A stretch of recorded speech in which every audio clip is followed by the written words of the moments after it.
October 15th. It's a nice warm day.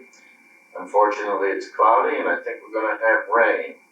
This morning we are continuing our dialogue with former pastors of Immanuel or sons of the congregation. Today we have a very unusual situation in that we have a gentleman who was a member of Immanuel, became an ordained pastor, and then became a pastor here at Immanuel. We have with us today Pastor or Reverend Wayne Miller, his wife Pamela, his son Tim, and his larger son Aaron. So we have the Miller family with us. Behind the camera today we have Steve Hepner. Steve, say hello. Hello. Good. It's good to have you with us, Steve. No, as you know, this has been a celebration of our 135th anniversary plus one. We have been celebrating the birth of Immanuel, the birthday, now for 2 years. And today really is our wrap-up. And I think we have a grand finale when we brought Pastor Wayne Miller with us. Wayne, you grew up in the Chicago area. Could you tell us just a little bit about your childhood, where you grew up? Was born on the northwest side. We lived on the northwest side near Belmont, Cicero. When I was born at St. Anne's Hospital and Division in Cicero. And we lived in an apartment on Wellington for 3 years, and then moved out to Niles, which is really where I grew up on the northwest side. And was a member then at St. Luke's Lutheran Church in Park Ridge, which is where I was confirmed.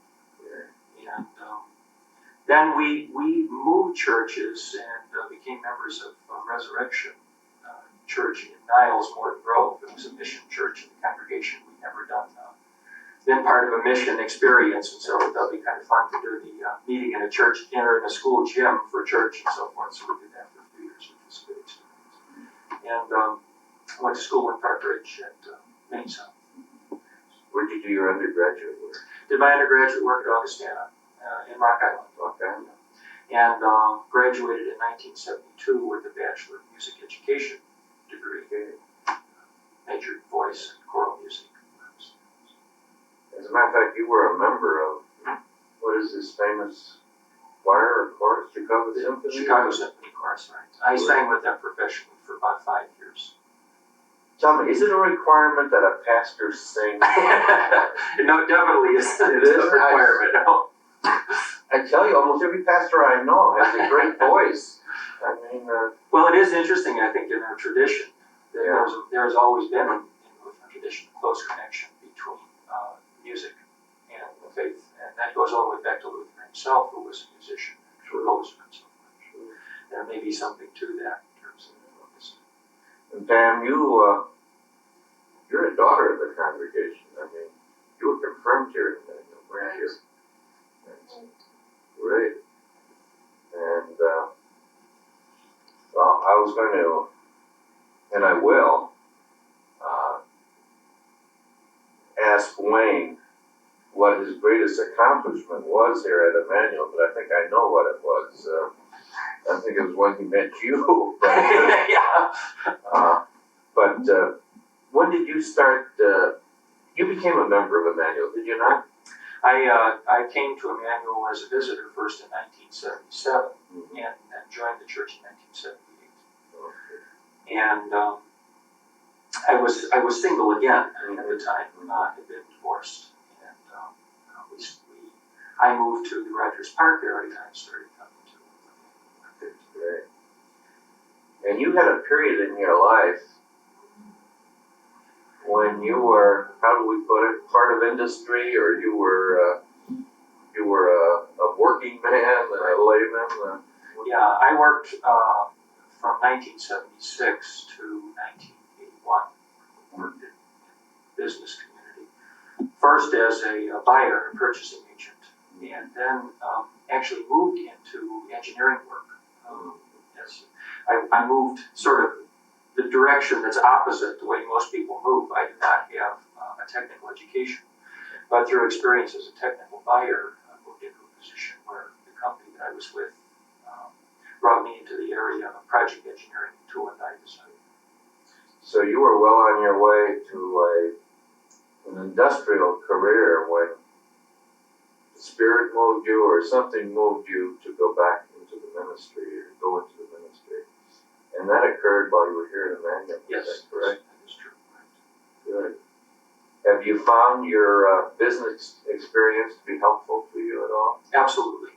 I can't say enough about how important it's been to me to have worked in the place where most of the people in my congregation work all the time, and to be able, although certainly a great deal of time has passed and changes occur in that community as in all communities, and yet still it's given me a common language and a way of understanding values and concerns and goals and priorities that are really very important to the hearts and lives of the people that I work with. It has been good.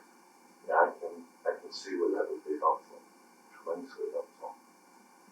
And when did you go back to Chicago School of Theology? Was Right. We went to school of theology in Chicago.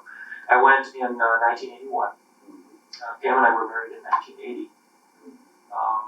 Went back in 1981, and I had done a year of seminary earlier in the mid-70s, and so I had 3 years then. Was that at the same school? At the same school, right. And graduated in 84. Good. And was this young lady then who put you through school? Is that right? I think that's fair to say, yes. So she really has a stake in your ministry. Right. Good. A vested interest, you might say. Yes, absolutely. And then, as I recall, you received a call from Immanuel, didn't you, Right. when you were ordained? And in fact, I was installed at my ordination service because I was also ordained here at Immanuel, because the call came through after the regular synod convention ordination. And so I was ordained with 3 other people, but the ordination was held here at Immanuel, and then the installation was part, as pastor here, was part of the service. It was unusual. Like I say, you are definitely unique because we have called many former pastors. You probably have heard of Pastor Gustafson and so forth. And I think he may have been the oldest one going way back and brought pastors. And then the sons of pastors were, or the sons of the congregation, those who went into the ministry. But you're the only one that really was both the son of the congregation, so to speak, and a pastor here. So, when you worked at Immanuel, your ministry, specialized, would you say, in youth, or was it a general? I know you did everything, because I remember it well. But well, it was a general ministry, but I would say that certainly the central focus of the energy was on building the youth program. Not just in terms of ministry to the youth who were members of the congregation, but also using youth ministry as a way of reaching out to the larger community. Which is a different kind of challenge, because you're dealing with people who frequently play by different rules, to use the colloquialism. So what it means for them to come into a youth program at the church is a different kind of challenge. I remember that the program really grew under your tenure. It was an expansion at that time. And has continued pretty well. You founded a good foundation there, and we have worked upon that, and it has grown well. It's really important for me to hear that, because I think that one of the things that's always a danger is that a program will be so closely tied to an individual personality that it doesn't make it to be a ministry of the church. And I think that what I'm hearing you saying is that the church has continued to find it valuable. And then, again, I'm searching this old memory of mine. You got to realize us old fellows don't do too well when it comes to remembering. But weren't you associated also with Augustana Center for a short period of time? Right. Actually, during the entire time that I was here, essentially, I was part-time chaplain at the Augustana Center for Disabled Children. split my time between men. Was that difficult, seeing all those handicapped youngsters and oldsters, because I guess some of them are quite old. Right. It was extremely difficult at first. There's no question about it. I had not had any particular training or experience with developmentally disabled people. And for, I would say, the first 2 months that I was there, it was sort of overwhelming. What happens in time, as is so often the case in just building relationships, is that you get to know those people as people, and you develop relationships with them. And instead of focusing on the disability, you focus more and more on the person. And the disability is just sort of part of that whole picture. And then it really gets to be quite easy because you're focusing on people there in the same way that you focus on people in the other setting. It also took me a while to evolve a meaningful way of doing ministry in that context, which eventually my music became a very, very important way of ministry. I did a lot in terms, for example, in terms of writing songs based on Bible stories that I could teach the kids the songs. Even if they didn't understand all of the story, they could respond on a feeling level to the sort of the action of the song and the spirit of the song, which proved to be a good vehicle. That's good. I'm gonna ask you something similar in a few moments, but let's remember that point. But then you left Immanuel. You left this urban church with, I'd say, a declining membership, a church with many old members and with traditional values, and many of the people grew up in the 20s and the 30s, and you moved out to the roaring suburbs where the swingers live, and You haven't lived in the suburbs, I take it. No, I haven't lived in the suburbs. But tell me, what's the difference? I mean, you went to a large church. What is the name of the church? It's Our Savior's Lutheran in Naperville. It's a very large church. What would you estimate membership to be? We just passed the 3,000 baptized. 3,000 baptized. 3,000 baptized. Our weekly worship attendance is somewhere around 1,000. And how many services would that be? We have 3 services on Sunday morning and 1 on Saturday night. Mm. So we have 4 services every week, and we have 4 full-time pastors on the staff, in addition to other lay staff. It's very good too. Yes, the difference is tremendous. There's no question about it. Although I would characterize it somewhat differently in the sense that although it is true that we have a much younger membership, That's what I meant. in fact, because of just trends in American culture, I think that you would be surprised maybe by how much more conservative I experience Our Savior's than Immanuel. Is that right? The people, the young people there, particularly young families, people in their 20s and early 30s, are extremely conservative, politically, religiously, morally.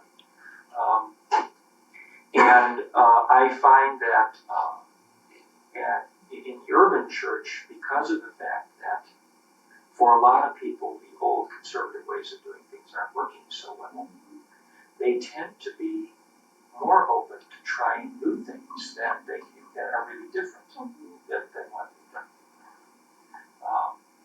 So yes, it is very different. It's very different to get used to doing everything with a crowd. Confirmation classes, we confirm usually between 45 and 60 kids a year. Did you hear that, Steve?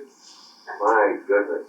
And that means that my confirmation classes vary in size can vary in size from 20 to 40. We offer 2 choices to confirmation students in an attempt to get the size of the classes down. They can choose either to come on Thursday night or on Saturday morning. And we try to get the classes down, but I have taught classes of up to 40 students, which is very different from teaching classes at 8 in terms of dynamics and so on. Our Savior's is at the point that I perceived Immanuel to be when we came here in 19 1957, I think. Right, when Pastor Gustafson was here. Oh, that's interesting. And what about you, Erin? Do you like it out in the suburbs? It's interesting. It's interesting. How about school? Do you like school out there? I don't go to school.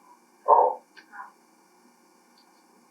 Yeah, go ahead. I live in Rock Island with my mom. oh, I see. Fine. I go to school there. But you come and visit, and now that Rock Island and Naperville must be much different, I think. Yeah. And Tim, how do you like it? Pretty neat. You think it's pretty neat. Well, I'll bet it is pretty neat. Son of a gun. I remember many years ago, I had a brother-in-law that was playing basketball, going to college at Wheaton College.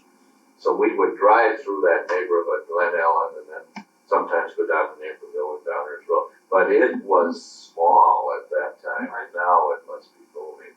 But I didn't mean to get away from our church-oriented That's okay. discussion. And I'm going to ask you a kind of a tricky question, and I don't expect you to give me a profound answer, but I thought of it when you mentioned how when you were dealing with the children at Augustana Center, you used music to help you minister to them and relate to them. And you know, we have such an emphasis today in the Lutheran Church, and justifiably, on minorities and so forth, and attracting minorities. We even have a quota system, I think, in our various constitutions. But yet, here we are, sitting, Immanuel, in the city of Chicago, and we don't seem to do a very good job in attracting minorities. And do you feel that maybe something in the service has to be adjusted? Maybe the music would be the comes to my mind. I don't even know if you have minorities out. Well, we do have some, but of course, even our minority folks in Naperville tend to be middle class and upper middle class people that move out there, and that really is the point. That I think that the challenge to the church always is to struggle to find what is form and what is substance. Right. That as long as we maintain the substance of our faith perspective, the cultural forms, that includes music, it includes style of doing liturgy, it includes all kinds of things. The culture is the form, is the earthen vessel, if you will, that conveys the treasure. And I think that we do need to be free about allowing those forms to change, provided that in the process we don't lose the substance